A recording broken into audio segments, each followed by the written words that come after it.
បាទជំរាបសួរបងនេះជាវីដេអូនៃការចងកញ្ចក់បន្សំបន្ទុករបស់យើងចឹងហ្នឹងបងបាទអញ្ចឹងបើសិនជាបងនៅក្នុងខាងបងមានការបន្សំបន្ទុកដែលអតិថិជនចំណាយលុយឲ្យយើងប្រមាណនឹងគាត់ទទួលបានបន្ទុកវិញប្រមាណហើយយើងបន្ទាប់ពីគាត់បន្សំបន្ទុកគ្រប់ចំនួនគាត់នឹងដូរបានអីវ៉ាន់អីចឹងណាបងបាទអញ្ចឹងពេលដែលបងចង់ចងបងត្រូវចូលខាង Loyalty Program បាទហើយមកយកពាក្យថា Point Setup អញ្ចឹងពេលដែលបងដល់ Point Setup ហើយនេះជា form នៃការបង្កើតការសំបន្ទុករបស់យើងអញ្ចឹងសម្រាប់ការសំបន្ទុករបស់យើងនៅក្នុងកន្លែង set up នេះយើងត្រូវ set up ពីរកន្លែងអញ្ចឹងទី1យើងមានខាង point card ហើយទី2គឺខាង point redemption បងបាទអញ្ចឹងឥឡូវខ្ញុំជាដំបូងយើងត្រូវ set up ខាង point card មុនបាទហើយដើម្បី set up បានបងចុចសញ្ញាបូកនៅមុខកូដនេះមួយមកបាទទៅនេះវាចេញកន្លងមកយើងឲ្យ set up បានហើយបងអញ្ចឹងឥឡូវសម្រាប់ការ set up អញ្ចឹង set up នេះជាដំបូងគឺលេខកូដអញ្ចឹងលេខកូដនេះលេខកូដតំណាងបងចង់ដាក់ប្រមាណក៏បានដែរនេះជា title អញ្ចឹង title ហ្នឹងដើម្បីជាសញ្ញាសម្គាល់ឬក៏នេះអញ្ចឹងបងដាក់ឲ្យដូចនឹងការដូរបន្ទុករបស់បងមានន័យថាបើសិនជាភ្ញៀវគាត់ចំណាយ$20បាន10បន្ទុកអញ្ចឹងកន្លែង title ហ្នឹងបងដាក់$20ហើយដាក់10 point ហ្មងទៅបងអញ្ចឹងអាហ្នឹងជាការសម្គាល់យើងចំណាយបងបាទអញ្ចឹងយើងដាក់ចេះបងអញ្ចឹងមានន័យថាបើសិនជាយើងមាន promotion ចំណាយអស់$20បាន10បន្ទុកអញ្ចឹងអាហ្នឹងកន្លែង title ហ្នឹងយើងដាក់$20 10បន្ទុកមកទៅបងបាទអញ្ចឹងអានេះជាចំនួន point អញ្ចឹងចំនួន point ហ្នឹងខ្ញុំដាក់10មកព្រោះអីយើង free ឲ្យគាត់10 point នៅពេលដែលគាត់ចំណាយ$20បងបាទអញ្ចឹងពេលខាង amount នេះជាទឹកលុយដែលគាត់ចំណាយមានន័យថាដូចខ្ញុំនិយាយមិញគឺចំណាយ$20អញ្ចឹង amount ហ្នឹងជា amount ទឹកលុយដែលភ្ញៀវគាត់ចំណាយអស់$20គាត់នឹងទទួលបាន10បន្ទុកដោយស្វ័យប្រវត្តិនៅក្នុង system របស់យើងបងបាទអញ្ចឹងនេះខ្ញុំដាក់ឲ្យ amount នេះ$20ហើយ point quantity ចំនួន10បន្ទុកបាទអញ្ចឹងហ្នឹងយើង set up ប៉ុណ្ណឹងហើយកន្លែង price list នេះយើងចុចទៅបើបងជាលុយដុល្លារចុចដុល្លារបើបងជាខ្មែរបងចុចលុយខ្មែរទៅបាទអញ្ចឹង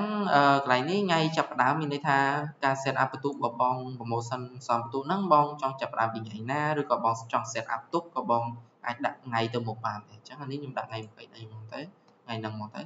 ហើយនេះថ្ងៃបញ្ចប់មានន័យថាការ set up របស់បងបញ្ចប់ទៅវិញនៅថ្ងៃណាឬក៏ចង់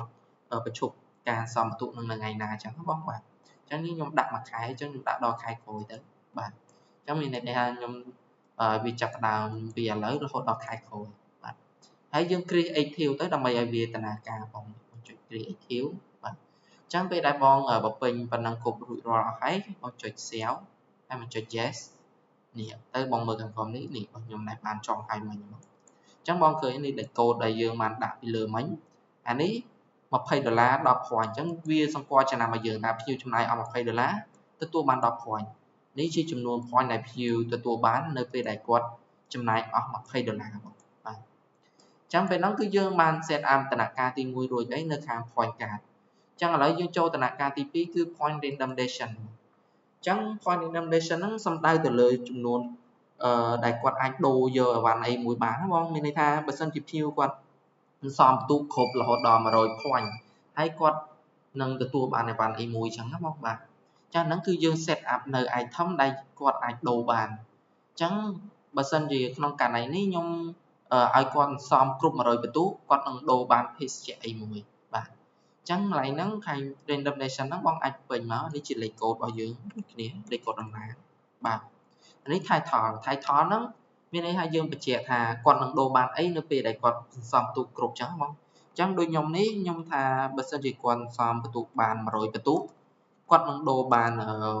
string មួយអញ្ចឹងខ្ញុំដាក់one string អញ្ចឹងទៅបាទនេះអញ្ចឹងមានន័យថាបើសិនជាគាត់សន្សំបន្ទុកគ្រប់ចំនួន100បន្ទុកគាត់នឹងដូរបានstring មួយបាទអញ្ចឹងអាហ្នឹងយើងយកវាធ្វើជា title ដើម្បីចំណាំអញ្ចឹងបងបាទអញ្ចឹងអានេះជា quantity ចំនួន point អញ្ចឹងខ្ញុំដាក់100 point មានន័យថាគាត់គ្រប់100 point គាត់នឹងដូរបានអីមួយអញ្ចឹងបងអានេះដូចគ្នាបងសម្រាប់កន្លែងនេះគឺថ្ងៃចាប់ផ្ដើមរបស់យើងហើយថ្ងៃបញ្ចប់ថ្ងៃបញ្ចប់ដល់ថ្ងៃណានៃការដូរបន្ទុកហ្នឹងបងបាទអញ្ចឹងបន្ទុកហ្នឹងគាត់ផ្សំបានហើយគាត់អាចផ្សំទុកដល់ថ្ងៃណាដើម្បីអាចដូរបានអញ្ចឹងខ្ញុំដាក់រយៈពេល1ខែដូចគ្នាបាទហើយខ្ញុំ create active បងអញ្ចឹងអាហ្នឹងជាព័ត៌មានទូទៅនៅខាងលើហើយនេះជាចំនួនយើងត្រូវចុចកន្លែងបូកនេះបងបូកហ្នឹងមានន័យបងទៅរើស item ដែលគាត់នឹងទទួលបាននៅពេលដែលគាត់គ្រប់100បន្ទុកអ ចឹងឧទាហរណ៍ខ្ញុំចុចសញ្ញាបូកនេះមួយមកបាទទៅខ្ញុំ scroll ទៅរក string ដែលខ្ញុំចង់ឲ្យគាត់ដូរនៅពេលដែលគាត់ខុប100បន្ទុកបាទចឹងខ្ញុំរកគេ string មកខ្ញុំថានេះ Coca-Cola នេះបងបាទចឹងខ្ញុំចុចតម្លាក់មកបាទចឹងវាធ្លាក់នៅក្រោយបងទៀត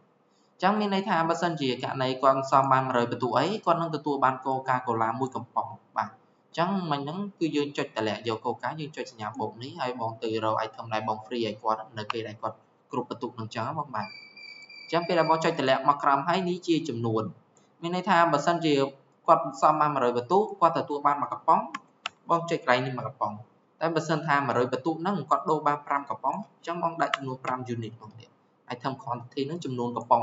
ពេលដែលគាត់គ្រប់100បន្ទុកហ្នឹងគាត់ដូរបានប្រមាណអញ្ចឹងបងអញ្ចឹងដូចខ្ញុំនេះខ្ញុំថា100បន្ទុកហ្នឹងខ្ញុំដូរឲ្យគាត់តែ1កំប៉ុងណាហ្នឹង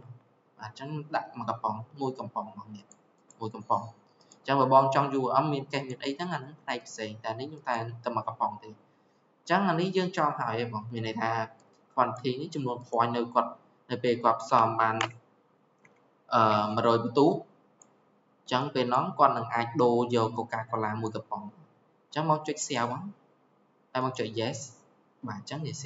successful ហើយទៅបងនឹងឃើញខាងក្រោមនេះអញ្ចឹងនេះគាត់សំបាន100បន្ទុកគាត់នឹងទទួលបាន Coca មួយកំប៉ុងបាទអញ្ចឹងសម្រាប់វីដេអូនៃការ set up នៃការសំទុករបស់យើងគឺមានតែប៉ុណ្ណឹង